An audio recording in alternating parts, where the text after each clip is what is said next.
पियावा के संगवा अपना रहबू सुकून में।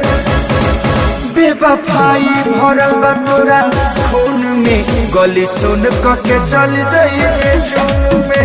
बेवफाई भरल बा तोरा खून में, गली सुन के चल जाइए जून में।